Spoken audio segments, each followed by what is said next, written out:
Covid అనేది ఏ వైద్యుడికి అంతకుముందు వైద్యం తెలియదు. ఆ రోజున ప్రతి ఒక్కళ్ళు చిట్కా వైద్యాలు కానీ ఇంకోటి కానీ అందరూ ఆనందయ్యలాగాను, లేకపోతే మంచెన సత్యనారాయణ రాజు గారు లాగాను, పరుచూరి మల్లిక్ గారు లాగాను, లేకపోతే Ayurveda doctors, homoeopathy doctors, arsenic ఆల్బని తెలిసిన ప్రతి ఒక్కళ్ళు వాళ్ళ యొక్క శక్తి మేరకు ఏదో ఒక చికిత్సా పద్ధతులు, నివారణ పద్ధతుల కోసం సహాయం చేశారు. కరోనా మానవులకు మాత్రమే వచ్చింది. ఒక కీటకానికి రాలేదు, ఒక పక్షికి రాలేదు, ఒక యానిమల్కి రాలేదు, పశువుకి రాలేదు, అవేవి చనిపోలేదు. కానీ మనుషులకే వచ్చింది. ఎందుకనంటే ఇది బయోలాజికల్ వెపన్ కాబట్టి. నా మిత్రులు చాలామంది డాక్టర్లు ఉన్నారు. వాళ్ళ కోవిడ్ వచ్చినప్పుడు హాస్పిటల్స్లో ఉన్న వాళ్ళకి మేము ఇచ్చినప్పుడు వాళ్ళు మిరకల్గా రికవర్ అవ్వటం జరిగింది. అటువంటి టెస్టిమోనియల్స్ నా దగ్గర చాలా ఉన్నాయి. 2 ఇళ్ళు అమ్మట, మొట్టమొదటిసారి ఇల్లు అమ్మింది మా అమ్మాయికి మ్యారేజ్ ఫిక్స్ అయింది. దానికోసం ఒక అపార్ట్మెంట్ అమ్మాను. ఒక 70 లక్షలు వచ్చాయి నా దగ్గర. పెళ్ళికి ఖర్చు పెట్టాలి. అయితే అదే టైంలో మనకు పెళ్ళి ఖర్చు పెట్టడానికి కూడా ఆస్కారం లేదు. ఎందుకంటే అటు 20 మందితోటి ఇటు 20 మందితోటే మనం చేయాలి.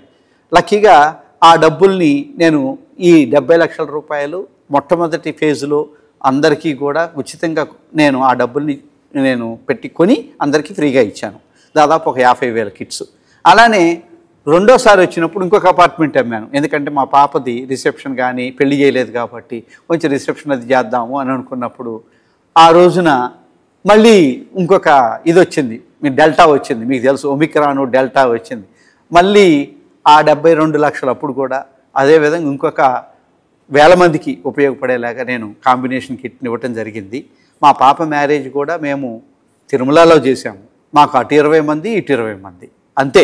ఇక్కడి నుంచి పోవాలంటే క్లియరెన్స్ సర్టిఫికేట్ కావాలి. ఇక్కడి నుంచి పోవాలనుకుంటే అక్కడ నో అంటే you do not have any disease అని వ్యాక్సిన్, మనకి వ్యాక్సిన్స్ రాలేదు అప్పుడు, కరోనా లేదని ఒక సర్టిఫికేట్ కావాలి. అవి తీసుకొని వెళ్ళాము. కళ్యాణం దేవుడి సమక్షంలో, భక్తులు ఎవరూ లేని సమక్షంలో మా పాప కళ్యాణం అక్కడ జరిగింది. అంతకంటే అదృష్టం ఏముంటుంది?